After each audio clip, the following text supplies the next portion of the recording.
어느 목사님이 멕시코를 여행하면서 한 관광지에 갔는데 한 샘에서는 뜨거운 물이 나오고 바로 옆에 다른 샘에서는 찬물이 나오는 아주 희한한 온천지를 보았습니다. 그래서 동네 사람 여인들이 빨래하는 데 편리하죠. 이쪽 뜨거운 물로 빨래하고 바로 옆에서 찬물로 헹구면 되니까 이 목사님 이 기회에서 전도하고 싶어가지고 안내를 말했습니다. 여러분, 이렇게 편리한 샘을 주시는 하나님께 감사하지요? 했더니 한 여인이 크게 대답하더래요. 이 샘에서 이왕이면 비누까지 나오게 해주면 더 좋을 뻔했어요. 갈수양양이라고. 자신이 가진 것에 감사하는 사람이 있고 감사할 줄 모르고 더 가지기를 바라는 사람들이 있지요. 어떤 사람이 행복할까요?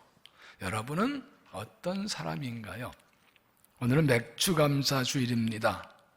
성경적으로 7월은 추수하는 때입니다. 우리는 봄에 모내기하고 가을에 추수하지만 이스라엘은 10월, 11월에 씨를 뿌리고 4, 5월에 추수합니다. 그래서 한 7주 정도 추수하고 대략 7월 첫 주 정도에 하나님께 감사의 제사를 드립니다.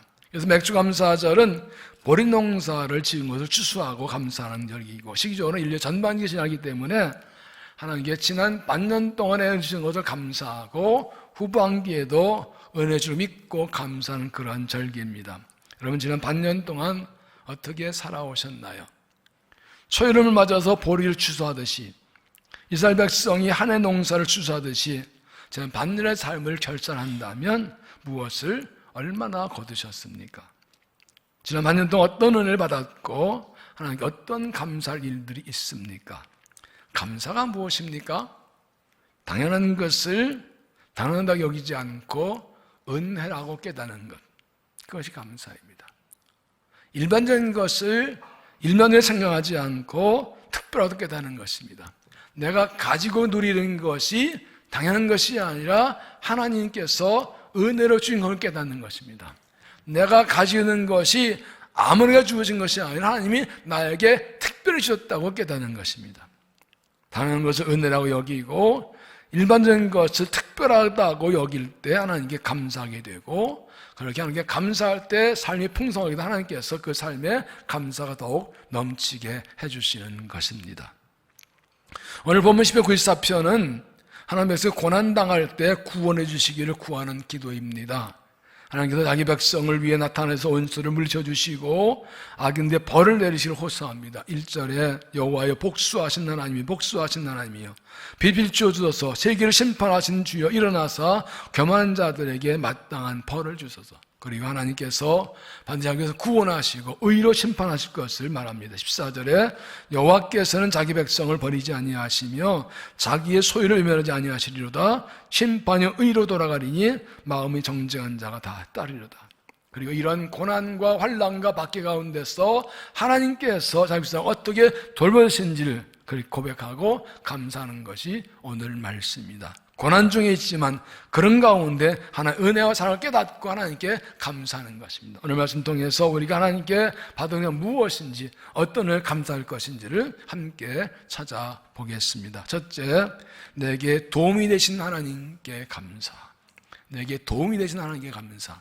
17절 여호와께서 내게 도움이 되지 아니하셨다면 내 영혼이 벌써 침묵 속에 잠겼으리로다. 여기서 침묵은 죽음의 세계라는 뜻으로 음부, 지옥을 말합니다. 하나님의 도우심이 없었다면 내가 벌써 죽은 사람처럼 죽음에 따르지 것은 그렇게 됐다는 것입니다. 세번역에서는 주님께서 나를 돕지 않으셨다면 내 목숨은 벌써 정박한 곳으로 가버렸을 것이다. 인생 살면서 죽을 수밖에 없는 유언과 환난을 만났는데 내 힘으로는 그 환난을 이길 수 없고 거의 죽게 되었을 때 하나님께서 도와주셔서 위험에서 빠져나오고 환난을 이길 수 있었다는 것입니다. 아무리 큰 고난이라도 내 힘으로 감당할 수 있고 내가 해결할 수 있으면 그건 문제가 아닙니다. 그러나 아무리 작은 고난이라도 내가 감당할 수 없고 내 힘으로 감당할 수 없으면 그건 큰 문제인 것입니다. 더구나 아무도 나를 도와줄 사람이 없고 내가 의지할 수 없으면 절망할 수밖에 없고 그 고난 때문에 쓰러질 것입니다. 바로 그때 하나님께서 나를 도와주셔서 주박된 상황에서 나를 지키시고 건지셨다는 것입니다. 성서 그 매튜엘 목사님 이 부분을 이렇게 해설합니다. 내가 거의 정막 중에 처할 찰나에 하나님께서 나의 도움이 되셨고 나를 살리셨으며 내 마음을 소생시키셨다. 만일 내가 그를 신뢰하고 그에게서 구원을 기대함으로 그를 나의 도움을 삼지 않았다면 나는 결코 내 영혼을 지킬 수 없었으리라. 하나님께서 내가 바다가 떨어질 찰나에 나를 도와주셨고 내가 하나님을 의지하지 않았더라면 나는 살 수 없었을 것이다. 여러분이 지난 반년 동안에 어떻게 살아오셨습니까? 내 힘으로 감당할 수 있는 위험과 고난을 만난 적이 없습니까? 아무도 나를 도와줄 수 없는 절절명의 순간에 방황에 빠진 적이 없습니까? 지금 살아오면 많은 환난과 고난 가운데서 어떻게 넘어지지 않고 실패하지 않고 여기까지 왔습니까? 하나님께서 그때마다 내게 도움이 되시고 나를 지켜서 구해주셔서 여기까지 온 것 아닙니까? 어떤 성도가 힘든 어려운 문제로 심히 고생하며 기도하다가 문득 하나님이 나를 도와주지 않는다고 원망하는 마음이 들었어요. 원망한 마음을 가지고 기도하는데 갑자기 살아온 날들과 일과 사건들이 주마등처럼 영화 필름처럼 쫙 지나가는데 어떤 중요한 순간에 큰 소리 나다가 탁 막아지고 위험한 소리에 큰 소리 나가지고 중요한 소리 위험한 소리 큰 소리 나다 건져지고 다 큰 손이 나 건져드는 걸 봤어요. 아, 내가 열심히 살고 잘나고 똑똑하고 힘써서 한 것이 아니라 하나님께서 그때마다 도와주셨구나 하는 걸 깨닫고 하나님께 진심으로 감사했다고 합니다. 하나님께서 나의 도움이 되어주셔서 나로 죽을 자리에 떨어지지 않게 하시고 지켜주시는 은혜에 감사하시길 바랍니다. 큰 환난 만났을 때 도움된 하나님 감사하죠. 앞으로도 그 하나님이 있어서 앞으로도 죽을 같은 상황이 있더라도 지키고 돌도 믿고서 하나님께 감사하십시오. 문제가 크고 어렵다고 내 힘으로 감당할 수 없다고 의지할 자부터 절망하지 말고 하나님 의지하고 하나님 나의 도우셔 삼고 승리하는 믿음이 되시기를 바랍니다. 두 번째, 나를 붙들어 주신 하나님께 감사. 나를 붙들어 주신 하나님께 감사. 18절, 여호와여 나의 발이 미끄러진다고 말할 때에 주의 인자하심이 나를 붙드셨사오며. 세 번역은 주님 내가 미끄러진다고 생각할 때는 주님의 사랑이 나를 붙듭니다. 천길 낭떠러지 같은 이어진 절벽에서 미끄러 떨어진 같은 위험한 상황에서 하나님의 사랑이 나를 안전하게 붙들어 주었다는 것입니다. 길을 걸어가다가 생각지 않게 발이 미끄러져 넘어질 때가 있죠. 잘 걷다 갑자기 다리에 힘이 빠져서 휘청거릴 때가 있죠. 이처럼 인생길 걸어갈 때 갑자기 마음이 약해져 흔들 때가 있습니다. 자신의 인생을 갑자기 힘이 빠질 때가 있습니다. 확신과 용기와 믿음을 갈 때도 작은 일에 놀라고 주저앉을 때가 있습니다. 마음으로 용기를 가지고 하려고 하는데 생각지 않게 힘이 안 나와서 비틀거릴 때가 있습니다. 세상이 악한 자들이 사탄이 하나님의 백성들 공격하고 넘어뜨려 갑니다. 10편 23절에 넘어진 담과 흔들린 은들탈 같이 사람을 죽이려고 너희가 일제 공격하기를 언제까지 하느냐? 그들이 그를 위해 높은 자리에서 떠들기만 꾀하고 거절 즐겨하니 입으로는 축복이요 속으로는 저주로다. 사람은 넘어진 담과 흔들림 같이 약한데 세상의 악인들이 흔들어 넘어뜨리려고 한다. 높은 데 끌어내려고 겉으로는 축복인데 속으로는 저주. 이게 인간, 이게 인생이고 악한 세상이라는 것입니다. 이런데 어떻게 넘어지지 않고 미끄러지지 않고 낙심하지 실족하지 않으시겠습니까? 하나님께서 그때 나를 붙들어주고 그 사랑이 나를 안전하게 지켜줍니다. 공동문역 읽으면 그러나 내가 다리 휘청거립니다 하고 말하면 여호와께서는 당신 사랑으로 나를 붙들어 주신다. 내가 연약하고 부족할 때라도 방해 장애물 때문에 발이 미끄러 넘어질 때라도 내가 힘이 빠져 휘청거릴 때라도 흔들리는 것은 하나님의 사랑 때문입니다. 주위를 둘러보아도 흔들리는 나를 붙들어준 사람은 아무도 없고 오히려 더 흔들어 넘어뜨리는 사람들 뿐이어서 낙심할 때 하나님은 여전히 나를 사랑한다는 사실을 믿으면 용기를 얻고 일어나게 됩니다. 하나님께서 그럴 때 나를 보고 내가 너를 사랑한다 그 한마디 음성도 힘을 얻고 일어나는 것입니다. 지난 만년 동안 어떻게 발이 미끄러지지 넘어지지 않고 여기까지 올 수 있었나요? 내 힘이 연약해서 내가 실수해서 넘어질 수밖에 없을 때 어떻게 넘어지지 않고 여기까지 왔나요? 세상에 나를 흔들어 넘어뜨려 갈 때 어떻게 흔들리지 않고 실족하지 않고 여기까지 왔나요? 하나님의 사랑 때문입니다. 하나님을 사랑이 믿기 때문에 내가 부족하고 연약하고 실수와 죄와 잘못이 많아도 하나님 바라보면 하나님 부르면 하나님께서 내가 너를 여전히 사랑한다, 내가 여전히 너를 사랑한다, 그 한마디 힘을 얻고 일어나는 것이죠. 매튜엘리 목사는 이렇게 말합니다. 주의 인자하심, 즉 주의 자비와 은사와 주의 인자된 나의 소망이 나를 붙들었나이다. 환난과 고난이 있을 때, 발이 미끄러갈 때, 내 잘못 거머렸을 때라도 주님의 사랑, 인자를 바라보는 믿음이 나를 지켜준다. 그 주의 인자와 사랑을 바라보는 소망과 믿음이 나로 넘어지지 않게 하신다. 지금까지 살아오면서 낙심과 절망과 미끄러져 갈 때 하나님의 사랑으로 붙들으시는 은혜에 감사하시 바랍니다. 여전히 나를 사랑하시는 은혜에 감사하시 바랍니다. 앞으로도 여전히 사랑하지 말고 그 사랑 때문에 미끄러지지 않고 넘어지지 않고 붙들림 받아서 승리한 믿음이 되시기를 바랍니다. 세 번째, 나를 위로해 주신 하나님께 감사. 나를 위로해 주신 하나님께 감사. 19절, 내 속에 근심이 많을 때에 주의 위안이 내 영혼을 즐겁게 하시나이다. 여기서 근심은 불안한 생각이라는 뜻으로 인생 살면서 걱정, 근심이 많을 때 하나님이 위로해 주셔서 내 마음을 즐겁게 해준다는 뜻입니다. 세 번역은 내 마음이 번거로울 때는 주님의 위로가 나를 달래줍니다. 공동번역은 걱정이 태산 같을 때 위로해 주심으로써 마음의 기쁨을 채워주신다. 여기서 즐겁게 하다의 히브리어 샤는 뛰게 하다, 기뻐 춤추게 하는 뜻입니다. 하나님 고난당할 때, 걱정심 많을 때 위로하셔서 평안할 뿐 아니라 기뻐 춤추게 하신다는 것입니다. 시편 30편 11절, 주께서 나의 슬픔이 변하여 내게 춤이 되게 하시며 나의 베옷을 벗기고 기쁨으로 뛰드셨나이다. 인생길 걸어가다가 밀어가다가 걱정, 근심이 태산 같고 염려가 가득할 때 하나님께 위로해 주셔서 평안할 뿐 아니라 그 하나님 때문에 기뻐하고 춤추게 하는 것입니다. 신앙은 하나님 안에서 춤추는 것입니다. 환난과 고난이 많고 걱정이 많아도 주의 위로받고 기뻐 춤추는 것입니다. 춤추는 신앙이 진짜 신앙입니다. 춤을 잃어버리면 다 잃어버린 것입니다. 다음 주에 한번 춤춰볼까요, 같이? 주의 위로를 받는 사람은 기뻐할 뿐 아니라 춤출 수 있습니다. 춤추게 하십니다.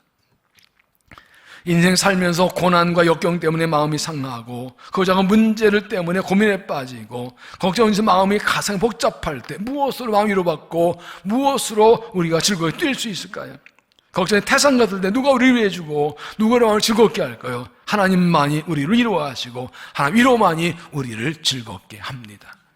매튜엘 목사님은 내 마음속의 생각이 소란스럽고 혼잡스럽고 많은 생각이 걷잡을 수 없이 일어날 때 주의 위안이 내 영혼을 즐겁게 하나이다. 주의 위안은 아주 적절한 때에 들어와서 나의 불안한 생각을 잠잠하게 하며 내 마음을 편안하게 만들어줍니다. 이보다 더 즐거운 일은 없습니다. 걱정, 근심으로 마음에 가득 걱정이 그 태산 같을 때 아주 적절한 때에 주께서 위로하셔서 나를 평안하고 잠잠케 하시고 일으켜준다. 이 하나님이 주시는 평안과 위로와 즐거움은 세상은 알 수도 없고 세상은 줄 수도 없고 세상은 뺏어갈 수도 없습니다. 제가 만년 동안 살면서 여러 가지 어려움과 문제 때문에 마음이 괴롭고 상황이 복잡할 때 어떻게 견디셨나요? 누가 나를 위로해주고 누가 내게 즐거움을 주었던가요? 하나님께서 그때마다 아주 적절한 때 나를 위로해 주시고 평강 줘서 여기까지 달려온 것이 아닙니까? 하나님께서 내가 힘들고 괴롭고 걱정이 태산 같을 때 나를 위로하시고 힘과 용기와 기쁨을 주신 것을 감사하십시오. 하나님의 위로받고 기뻐 춤추며 살아가십시오. 앞으로도 하나님께서 위로하시고 하나님 의지하고 주의 위로로 기뻐하며 살아가는 믿음으로 힘 살아가는 성도가 되시기를 바랍니다. 어느 개척교회 목사님 사모님이 병원에 갔다가 검사 받는데 위암이라는 판정을 받았습니다. 급히 수술을 열어보니까 암이 식도와 장까지 다 파져와서 수술할 수 없어서 그냥 덮어버렸어요. 시한부죠 그냥. 이 사람이 모든 걸 포기했습니다. 이제 인생을 포기했죠. 이제 끝난 건데요 뭐. 그러다 한참 기도하다가 자기가 이 지경 된 것은 개척교하면서 너무 고생이 때문에 생각하면서 남편에 대한 미움, 하나님에 대한 원망이 들었습니다. 그런데 어느 날 목사님 친구가 찾아와서 이렇게 말해요. 사모님, 자 원망하지 말고 감사하게 행복한 일들을 하나하나 기억하면서 노트에 적으면서 기도해 보세요. 뭔 소리야? 죽게 생겼는데 수도 못하고 지금 닫았는데 무슨 감사의 행복이야? 하고 그냥 쳐버렸는데 어느 순간 한번 해볼까? 그래서 노트를 꺼내고 지난 감사를 하나하나 적기 시작했는데 점점 생각이 나고 감사가 많아집니다. 지금 살게 하신 것도 감사, 남편 주신 것도 감사, 자녀 주신 것도 감사, 구원하신 것도 감사, 주에게 선거도 감사. 노트에 가득 기록해 밤낮으로 감사하면서 기도했습니다. 그렇게 감사 기도하다 보니까 내가 죽기 전에 은혜 입은 사람들에게 고맙다는 편지를 써야지. 그러면서 한 명 일일이 다 감사 편지를 써서 보내기 시작했습니다. 근데 어느 순간부터 신기하게 통증이 사라집니다. 여러분 특히 위암은 통증이 굉장히 심해요. 한 달쯤 지나자 새 힘이 솟아납니다. 감사와 기쁨과 즐거움으로 감사하니까 마음이 시끄럽고 기쁘게 됩니다. 곧 죽을 건데도 마침내 오늘 감사하니까 암세포는 싹 사라지고 건강이 회복되었습니다. 감사는 나를 살게 하는 최고의 비결입니다. 반대로 원망불평은 나를 죽게 하는 지름길입니다. 하나님은 감사한 사람에게 더 큰 은혜와 복을 주십니다. 평생 감사죠. 정강 목사 이렇게 말합니다. 행복해서 감사한 것이 아니라 감사하기 때문에 행복한 것이다. 중요한 겁니다. 아주 앞뒤가 바뀌면 안 됩니다. 행복해 감사하기 아니라 감사하기 때문에 감사하고 삶이 행복하게 된다는 거예요. 계속 말합니다. 행복은 없는 것에 관심을 가진 것이 아니라 있는 것에 자족 만족하는 것이다. 있는 것 소중히 여기고 감사하는 사람이 행복한 인생을 살게 된다. 없는 것에는 불평이, 있는 것에는 감사로 반할 때 비로소 행복한 인생 된다. 없는 것 때문에 불평하던 것이 있는 것에는 감사 바뀔 때 행복하게 된다. 그래서 행복은 목표가 아니라 과정이고 상태예요. 있는 것에 감사할 때 행복하게 살게 되는 거예요.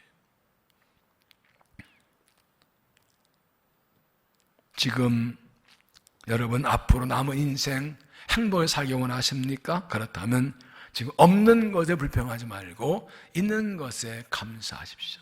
남은 반년 아니 남은 인생 행복을 살기 원한다면 지금까지 보신 은혜에 감사하십시오. 내게 도움되신 하나님께 감사하십시오. 죽을 것 같을 때 내게 도움된 하나님께 감사. 앞으로도 하나님만 의지하고 살아가시길 바랍니다. 나를 붙들어서 하나님께 감사하십시오. 내 앞에 미끄러질 때 나를 사랑한다고 하신 하나님의 사랑 붙들고 일어나십시오. 그 하나님의 사랑에 감사하십시오. 나를 위로하신 하나님께 감사하십시오. 내 몸에 괴로울 때 이런 감사하고 주위로 평하고 춤추며 기뻐하며 주님을 따라가는 믿음이 되시기를 바랍니다. 사람 위로 바르지 말고 하나님 위로를 받고 힘을 얻고 살아가십시오. 하나님 계신 그 베푸신 은혜에 감사하시고 앞으로 주신 은혜에 감사하고 모든 일에 감사함으로 행복하고 감사가 넘치고 은혜 넘치는 복된 삶이 되시기를 주의 이름으로 축원합니다. 기도하시겠습니다. 하나님 정말 감사합니다. 힘들고 어려운 시절을 살아오는데 지난 반년 동안 함께 하시고 지켜주시고 사랑하시고 붙들어주시고 위로하시고 일으켜주심을 감사합니다. 하나님이 내 아버지 아닌 것이 감사입니다. 예수 믿은 것 자체가 감사입니다. 주님 안에 사랑의 자체가 감사입니다. 늘 감사함으로 하나님 기쁘시게 하고 행복하며 복을 받아 누리는 믿음이 되게 하여 주옵소서. 예수님 이름으로 기도하옵나이다. 아멘.